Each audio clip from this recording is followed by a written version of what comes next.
Hello, everyone, and welcome to part five. And now I apologize. I kind of got my dates screwed up the other day, which is kind of my bad. I'm so excited about getting on these shows and talking to everyone. So this one is going to be part five. This one is going to be about building your capital stack. All right, and then the next one is going to be next Tuesday on the next step. I think it's step six in the process. But this one is always a good conversation because I'm going to explain it to you in an overall sense, so you have a good understanding of what this entails. Um, I can get down into the weeds, but I don't think it's going to do anyone any good when you look at how these things operate. So I'm going to use a term, and it's called building your capital stack. And I'm amazed at how many people don't know what a capital stack is or what goes into building the capital stack. But listen, it's just a fancy high financier term for coming up with 100% of the purchase price. You come up with 100% of the purchase price by building your capital stack. You use different sources to do it. Like let's talk about your first house that you ever bought. All you ever heard was, hey, how much money? What's your down payment? How much of your down payment? Your down payment is part of the capital stack. The second thing is the bank loan. That's another part of your capital stack. You add those two things together, and that's 100% of the purchase price. That's your capital stack. That's how you bought the house. Oh, what do you know? You've already done this before. See how easy this is? Very easy. I'm trying to get a little organized. I've got my remarkable. If you guys don't have a remarkable, it is the best invention. I use it nonstop. It is the best. Um, but I got my water, my remarkable, make notes. And the cool thing about my remarkable is you can do I have the kind that can actually pop up and be a keyboard as well. See that? It's pretty neat. Um, I have like documents sent to it, and I can read it and write it. Like I got a board of assessors meeting coming up, and I'll have the whole agenda right there on the uh,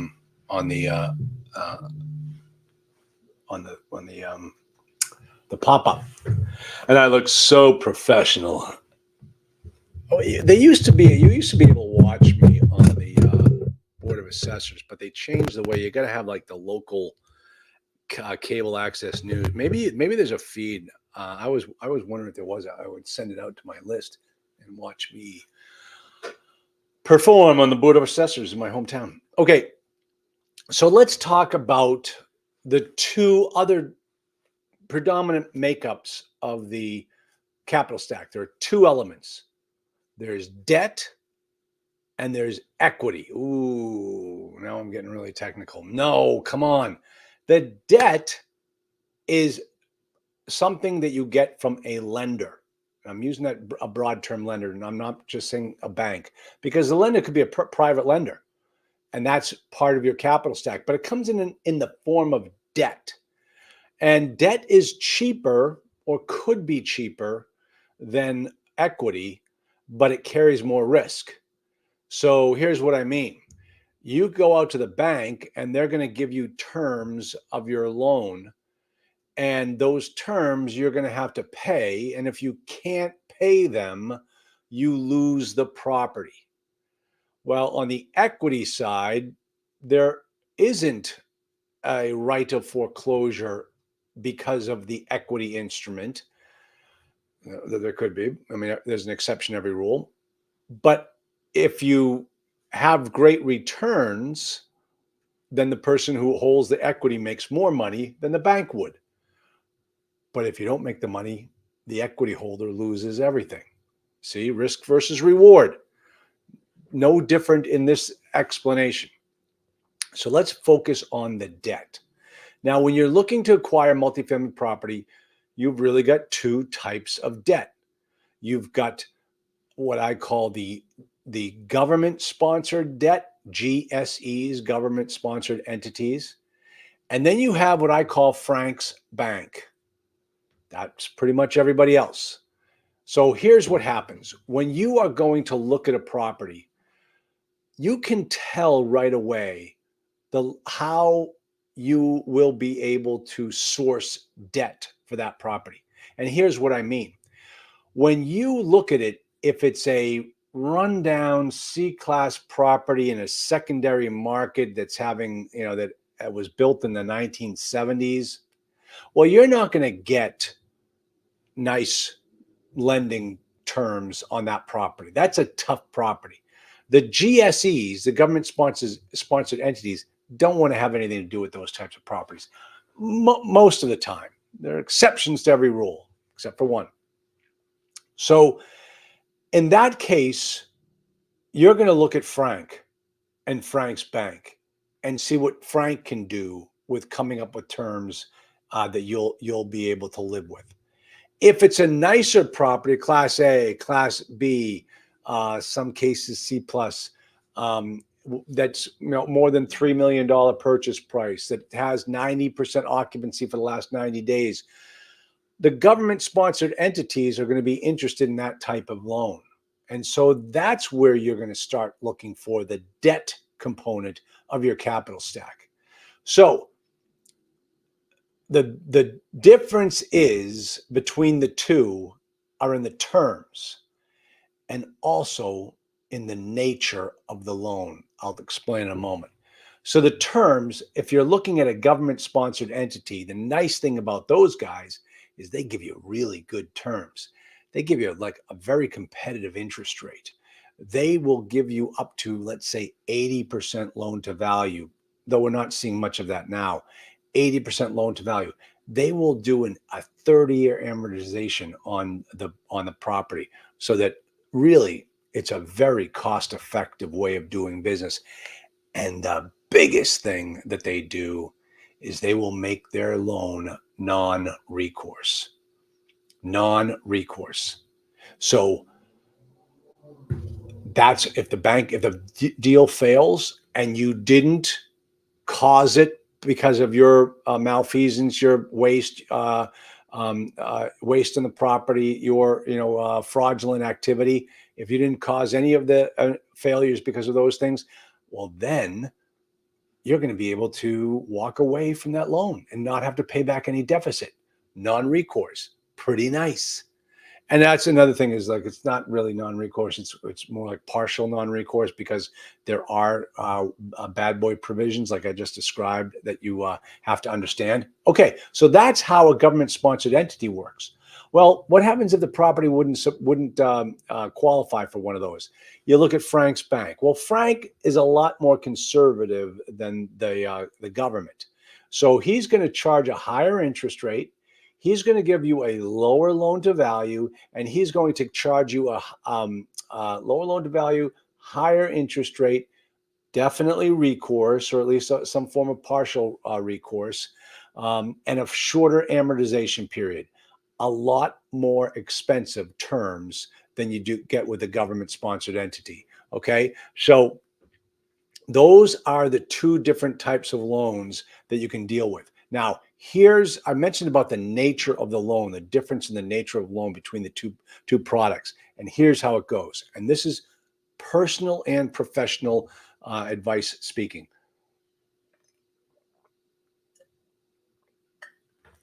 Way back during the last crash, I owned a lot of property. I had government-sponsored entities. I had Fannie Mae, Freddie Mac, and I had Frank's Bank for some of my loans. Market crashes. We fight as hard as we can to maintain those properties, to keep them working perfectly. And at the end of the day, when the term came due, the value had not come back. from what we originally paid it for, and we're going to lose everything. But we have not missed a mortgage payment, and that property is still running. Would still be running today if the term had not come due on the loan during that bad period of time. So what do? You sit down with the government-sponsored entity. You sit down with the representatives from Fannie Mae, and we say, guys, we know the loan's due. We know we're at maturity. We'd have to come up with another $1 million just to refinance the loan, and we just don't have that kind of money. Is there any way you can extend the loan and give us more time to work through it? Fannie Mae looks back and says, no, we don't do that.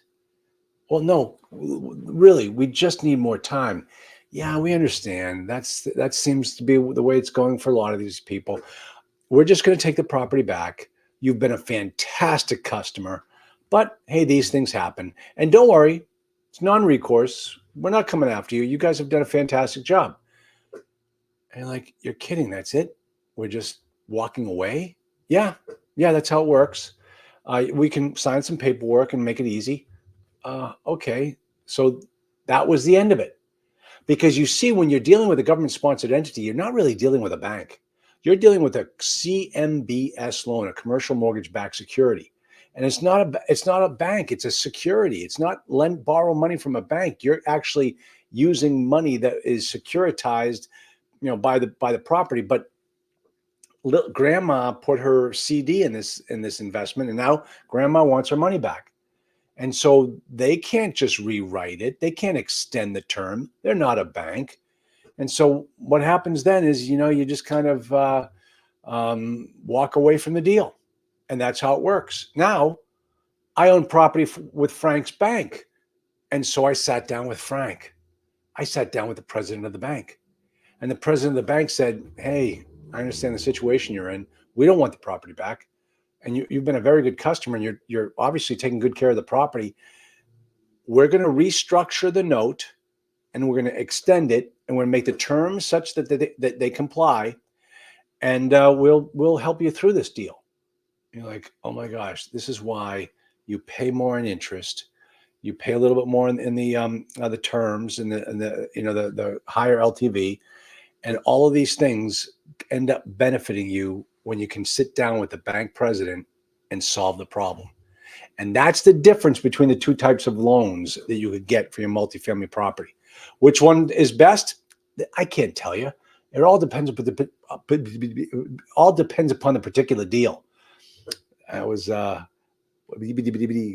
a little bit too fast there. It all depends upon the particular type of deal. So that's the debt. And usually what happens is you'll get a loan, especially in today's lending climate, you'll get a 65 to 75% loan to value. That means you're coming up 25 to 35% short. And now you've got to fill that gap to build your capital stack to 100%. So the bank is the bottom. The bank is going to pick up the loan, bring you up to a certain percentage of the purchase price, and then you're going to have to fill in the rest. And it comes where? Out of your pocket. It could come from your investors. It could come from any different sources. It also could come from other types of debt. Other types of debt. There are things called mezzanine debt. That's kind of just a filler.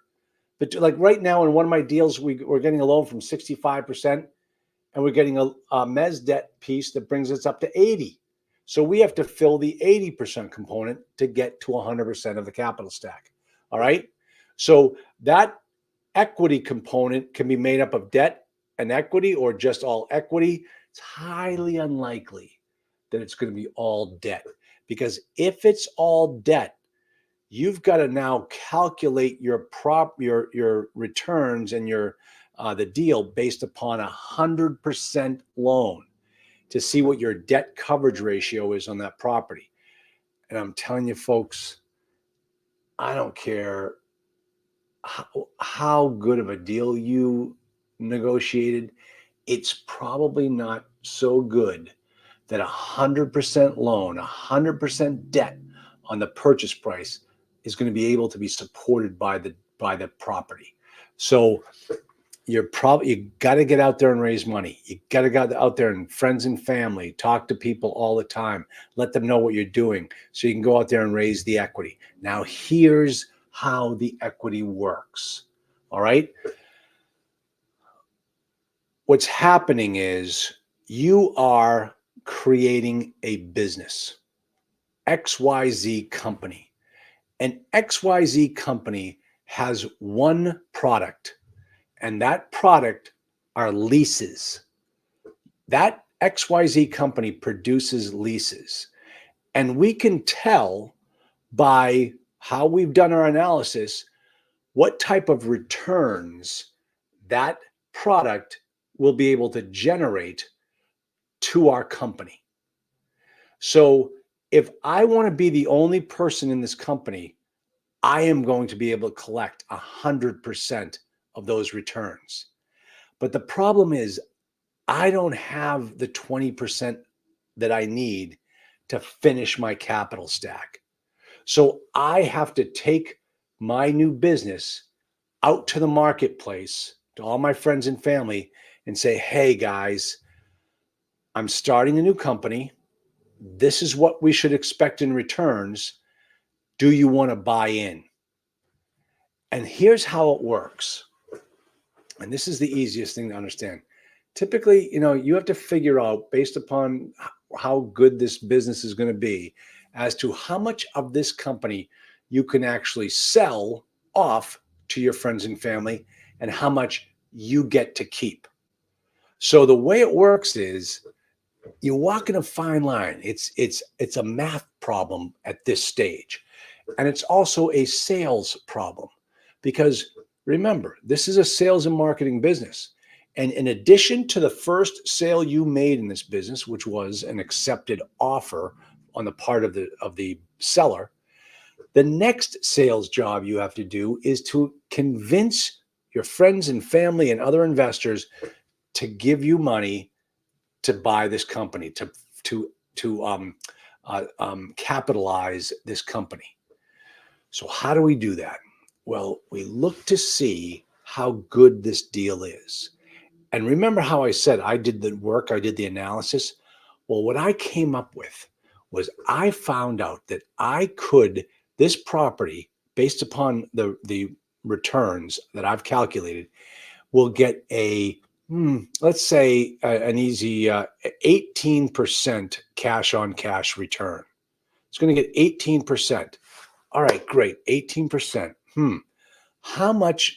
What do my potential investors need in order for them to say yes and sign into my business?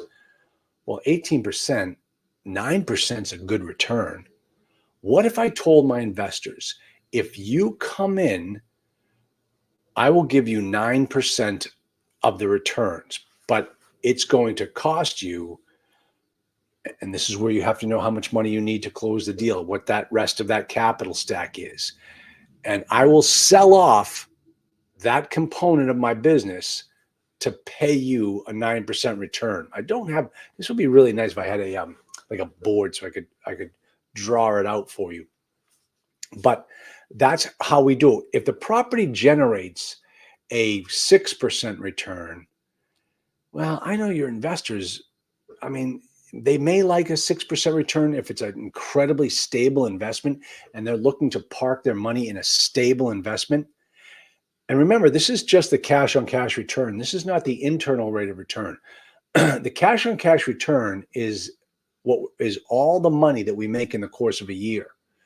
The internal rate of return takes into consideration appreciation and mortgage pay down that we don't realize until we sell the property. But the investors want to know, I want my money every year, because if I go put it into Frank's bank and invest with him, Frank pays me every single year. So you have to look at what type of a cash on cash return this property is generating in order to figure out how much of my company can I sell off to get this guy to say yes. But once you figure it out and you do the calculations, I help my students do this all the time, then you create the deal. And the deal becomes the offering memorandum. And the offering memorandum is the document. It's your sales pitch. It's your pitch deck. It could include the PowerPoint presentation that you have in there. But it really, if you get the offering memorandum done correctly, you've had it blessed by a securities attorney who will say, okay, here are the rules and regulations. This is how you're allowed to go out there and raise money. And this is the only way you can do it. Don't try to go off the reservation, because the SEC will find you and they will ruin your life. So that's how you want to protect yourself. You want to make sure you do everything correctly, speak to a securities attorney. And, people ask me, Charlie, do I really need a securities attorney? I'm just going to stay with my friends and my family. Okay, I'm a lawyer. I have to give you solid legal advice. And the answer is, if what you're offering them is a security, then yes, you need all of those documents and you need to have it done correctly. All right. Now, what's a security? Well, anytime there's an offer for a piece of a deal, I'm going to be very vague here, a piece of a deal that generates a profit and the buyer is expecting a return, that essentially qualifies as a security. A note, a mortgage. Actually, the note is the security. The mortgage is a security instrument. A membership interest in a limited liability company, shares in an S corp. These are all security, and these are all securities. And you should speak to your securities attorney. We use crowdfunding lawyers. Nate Dodson and Richard Robinette are friends of mine. Great guys, very smart. Love working with those guys. They are excellent. But here's the thing as well. Charlie, it's my brother. It's my brother. It shouldn't be a problem. I said, yeah, one thing they teach in law school, it's not a problem until it's a problem. And here's the thing about it, is the problem that you won't have is with your brother. The problem that you will have is with your brother's widow's next husband, who never really liked you and you don't like him. And so therefore, that guy's going to make your life miserable and say, hey, this isn't a security. Hey, you didn't cross your T's and dot your I's. Hey, I'm reporting you to the SEC. Okay, so my legal advice to you is always cross your T's and dot your I's. If you're dealing with securities, make sure you speak to a securities attorney. All right, I am not one. I'm a transactional attorney for the real estate component. All right, so that is, let me just click back on here.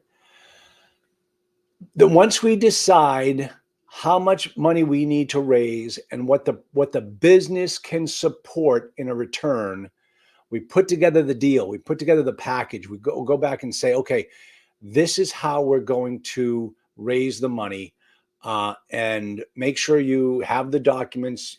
If you're a limited liability company, you're going to need everyone that invests with you to sign the operating agreement.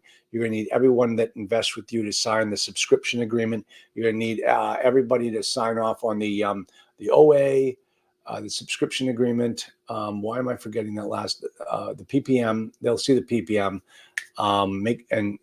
Definitely have them sign off on the PPM so they know that you can prove that they've seen it, which shows all the risks.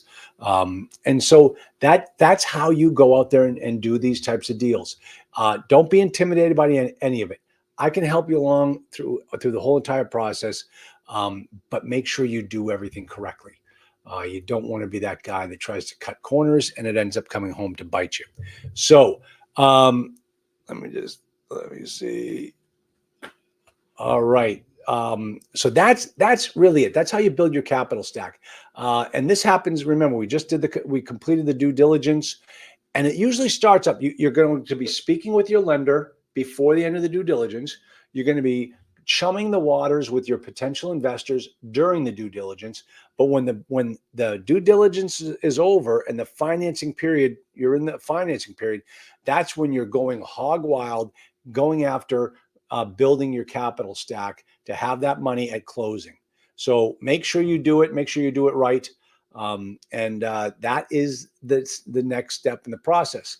And during this process, what will I be doing with you? I'll be making sure that you're crossing your T's and you're dotting your I's. I will be the one helping you with the lender, making sure you're applying for the loan correctly. You're not, getting yourself into any type of trouble. And that's how we help our clients through the process. There's a lot of moving parts during the transaction. We got you covered. That's how we do it. All right. So that is it for today. Coming in right around the 3:30 mark. Perfect timing. Let me hold on a second. I can tell you what the next topic, and the next topic is going to be. Let me see here. The next topic is going to be on next Tuesday. No, Molly. Next Tuesday is going to be the hotels to homes conversation. Next Thursday, same time next week, we are going to be discussing loan review and negotiation. Okay, that's where I'm going to dig down a little bit deep into the loan documents so that you can understand what type of documents you're going to be signing, the risks you're taking on, understanding how to be a good owner operator. Because remember, if you're raising private money to do this, you want to make sure that you know what you're doing. You don't want to find your investors to find out you screwed up on the bank loan because you didn't know what you were doing. This is, remember, you're the quarterback of this deal. I keep saying that over and over again. I'm going to say it. You're going to not hear it more times before we finish all the steps to the acquisition. You're the quarterback. You need to know how to run this deal, and part of it is understanding what the terms are of the bank loan and what it means. So that's what we're going to be talking about next week, and I will see you all then. Talk to you all soon.